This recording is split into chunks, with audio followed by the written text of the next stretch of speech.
Senior सहाफ़ी और तजिया कार जावेद चौधरी के मुताबिक जो इमरान खान के साथ हो रहा है, रियासत की तरफ से इमरान खान को मुसलसल डर गए, पीछे हट गए का तासुर दिया जाता रहा। इमरान खान इसे अपनी कामयाबी समझकर आगे बढ़ते चले जा रहे थे। खान की सफ़ों का हर तीसरा शख्स जासूस था। ये ज़मान पार की हर खबर हुकूमत को देता और साथ ही खान को अल्लाह शेरी भी। इमरान खान सूरत हाल को समझ ना सका। ये कामयाबी की मस्ती में आगे बढ़ता चला गया। इमरान खान को ये तासुर तक दे दिया गया। इदारे तकसीम हो चुके हैं, अक्सरियत हमारे साथ हैं, आप गिरफ्तार नहीं होंगे, अगर हो गए तो मुल्क में इनकलाब आ जाएगा, सड़कों और गलियों में लड़ाई होगी, दूसरी साफ के लोग पहली साफ के लोगों को हटाकर इक़्तिदार पर काबज़ हो जाएंगे। अवाम आपको इमाम खुमैनी और नेल्सन मंडेला की तरह ज़मान पार्क से निकाल कर वज़ीर आज़म हाउस पहुँचा देंगे। पूरी फ़ौज आपको सलूट करेगी, ये भी बताया गया। पंजाब में हर सूरत मई में इलेक्शन होंगे, जून में आपका वज़ीर आला हलफ उठाएगा, ये भी तय था। चीफ जस्टिस रिटायरमेंट से पहले पूरे मुल्क में इलेक्शन कराएंगे। इमरान खान को 2/3 अक्सरियत मिलेगी। ये पार्लियामेंट में पहुंचकर चीफ जस्टिस की मुद्दत मुलाजमत में 3 साल इजाफा करेंगे। अदालत नवंबर 2022 की तमाम तकर्रियों को गलत करार देगी। इमरान खान ने बस एक काम करना था, उसने गिरफ्तारी के बाद पूरे मुल्क में आग लगवा देनी थी और इसके बाद गेम हमारे हाथ में होगी। ये सब कुछ प्लान के मुताबिक हुआ, लेकिन इमरान खान 3 बातें भूल गया। पहला, पाकिस्तान जैसे मुल्कों में एस्टेब्लिशमेंट इतनी कमज़ोर नहीं होती कि ये 1-2 दिन के एहतजाज से तब्दील हो जाए। दूसरा, फ़ौज खाकांगों की हो, ये अपनी बेइज्जती बर्दाश्त नहीं करती, जबकि हमारी फ़ौज न्यूक्लियर भी है और दुनिया की 4थी बड़ी फ़ौज भी। ये अपनी तनसीबात पर हमले कैसे बर्दाश्त करेगी। तीसरा, जो फ़ौज अपने साबिक़ कायदीन का साथ नहीं छोड़ती, वो मौजूदा क़यादत को कैसे छोड़ देगी। फ़ौज का कोई जवान आज भी जनरल यहिया खान और जनरल अमीर अब्दुल्ला खान नियाजी को ओन नहीं करता, लेकिन जब ये दोनों फौत हुए तो इन्हें बाकायदा परचम में लपेट कर सलूट के साथ दफन किया था। लिहाजा इस फ़ौज से अपने चीफ के खिलाफ बगावत की तवक्का हमाकत ही हो सकती थी। फ़ौज में चेन ऑफ कमांड बहुत तगड़ी है। जूनियर अफसर अपने सीनियर से लाख इख्तलाफ करे, लेकिन जब सीनियर फैसला कर देता है तो फिर यौफ नहीं करते। लाल मस्जिद ऑपरेशन फ़ौज के लिए मुश्किल तरीन ऑपरेशन था।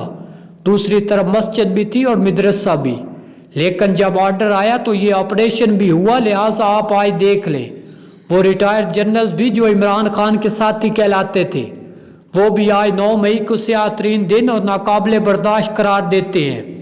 वो भी इमरान खान की हमायत का रिस्क नहीं ले रहे। बहरहाल इमरान खान के साथ लेट इट हैपन हुआ, ये गहरी खाई में जा गिरा। इमरान खान 9 मई को 2:30 बजे गिरफ्तार हुआ। 3 बजे एहतजाज की खबरें आना शुरू हुई। शाम तक हर तरफ से खौफनाक इतलात आने लगी। GHQ पर हमला हो गया, कोर कमांडर लाहौर का घर जला, मियाँ वाली में आग लगी, किला बल हसार पिशावर पर हमला हुआ, सरगोदा में यादगार शोदा तोड़ दी गई, पिशावर रेडियो स्टेशन और सवार टूल प्लाजा जला दिया गया, कराची में रेंजर्स की चौकी भी जलाएगी, फैसलाबाद में ISI के दफ्तर पर हमला हुआ, सिविलियन प्रॉपर्टीज, पुलिस थानों, पुलिस एहलकारों पर हमले हुए। सुप्रीम कोर्ट ने इन वाक़यात के बाद इमरान खान को पेश करने का हुक्म दे दिया। इमरान खान सुप्रीम कोर्ट में वज़ीर आज़म जैसे दबदबे के साथ दाखिल हुआ। चीफ जस्टिस ने इन्हें वज़ीर आज़म की सिक्योरिटी और प्रोटोकॉल भी दिया, गो टू सी यू भी कहा और इसी पुलिस लेन में मेहमान भी बना दिया, जिसमें ये 2 रातें मुल्ज़म बनकर रह रहे थे। इसके बाद 90% अवाम ने यह समझना शुरू कर दिया मुल्क में वाकई इनकलाब आ चुका है, इदारों के अंदर भी बगावत हो चुकी है। हमारे सामने सबसे बड़ा सवाल ये था, शरपसंद अनासर 4-4 घंटे फौजी तनसीबात पर हमले करते रहे, लेकिन इन्हें किसी ने नहीं रोका। कोर कमांडर की रिहाइशगाह जलती रही, मगर फौज आई, रेंजर्स आई और ना ही क्विक रिस्पांस फोर्स आई। किसी ने मुजाहिरीन को रोका और ना अपना कोर कमांडर बचाने की कोशिश की। सुप्रीम कोर्ट को भी रोकने की कोशिश नहीं की गई। इमरान खान को हिरासत में फ़ोन की सहूलत भी दे दी गई। ये सब कैसे मुमकिन है? क्या फ़ौज कमज़ोर और रियासत नातवा हो चुकी थी? इस सवाल ने पूरी कौम के आसाब हिलाकर रख दिए। बहरहाल 9 मई के बाद 15 मई को कोर कमांडर की स्पेशल मीटिंग हुई। फ़ौज का एलानिया आया, चीफ जस्टिस ऑफ पाकिस्तान 2 कदम पीछे हटे। مجرم گرفتار ہونے لگے تو لوگوں کی سانس میں سانس آئی۔ صدر صاحب کو بھی عواؤں کی تبدیلی کی اطلاع دے دی گئی۔ یہ بھی استغفار کی تسبیح پڑھنے لگے، پھر چیزیں تبدیل ہو گئی۔ صورتحال مختلف ہوتی دیکھ کر سب پیچھے ہٹنا شروع ہو گئے۔ مجرموں کو 2 حصوں میں تقسیم کر دیا گیا۔ فوجی تنصیبات کو نشانہ بنانے والوں کے کیس اسپیشل اسٹینڈنگ کورٹس، جبکہ سویلین پراپرٹیز پر حملہ آوروں کے خلاف سول عدالتوں میں کیس چلے، لیکن فیصلے فوراً ہوں گے اور مجرموں کو قرار واقعی سزا ملے گی۔ عمران خان اور ان کے ساتھیوں کے خلاف ثبوت جمع تھے۔ واٹس ایپ گروپ بھی پکڑے گئے جہاں سے حملوں کے پیغامات آئے تھے۔ سرکاری اہلکاروں اور سرکاری سہولت کاروں کا ڈیٹا بھی جمع ہو چکا۔ ان کے خلاف آفیشیل سیکرٹ ایکٹ کے تحت مقدمہ چلے گا۔ کون کس کو پیغام دیتا تھا، کون سا فیصلہ کس کے کہنے پر ہوا تھا، یہ رپورٹس بھی مرتب ہوئی۔ اس کے بعد پارٹی کے اندر بھی ٹوٹ پھوٹ شروع ہوئی۔ پارٹی ویسے بھی کھوکھلی تھی، یہ 1 مین شو تھا، مین گیا شو بھی کیا۔ دوسرا، پارٹی کی ٹیوب میں اسٹیبلشمنٹ نے ہوا بھری تھی، یہ ہوا بھی نکل چکی رہی سے کثر اداروں کے اندر موجود سہولت کاروں کے خلاف کارروائی سے پوری ہو گئی۔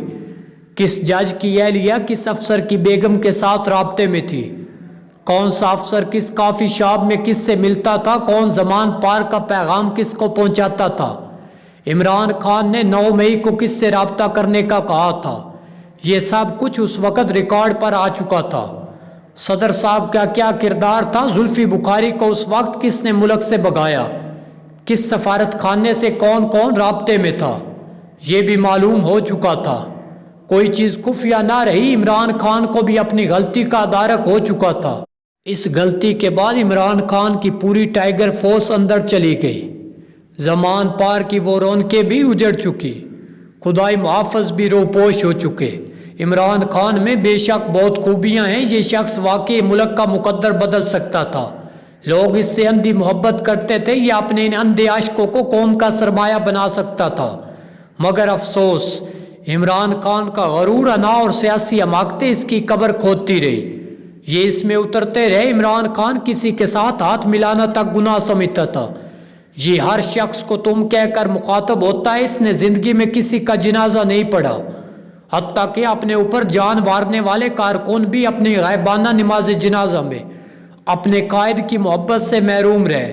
خان کسی کا شکریہ ادا کرنا بھی اپنی توہین سمجھتا ہے۔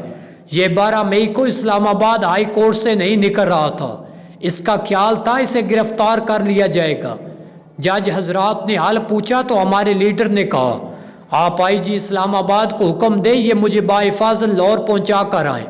جج صاحب نے آئی جی کو حکم دے دیا۔ آئی جی نے 6 سرکاری گاڑیاں بھی ساتھ کر دی اور عمران خان کی ایک سائیڈ پر ڈی آئی جی اور دوسری سائیڈ پر ایس ایس پی بٹھا دیا۔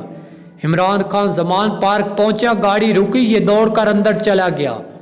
اس کو ان افسران کا شکریہ تک ادا کرنے کی توفیق نہ ہوئی جو اپنی جان داؤ پر لگا کر اسے گھر پہنچانے آئے تھے۔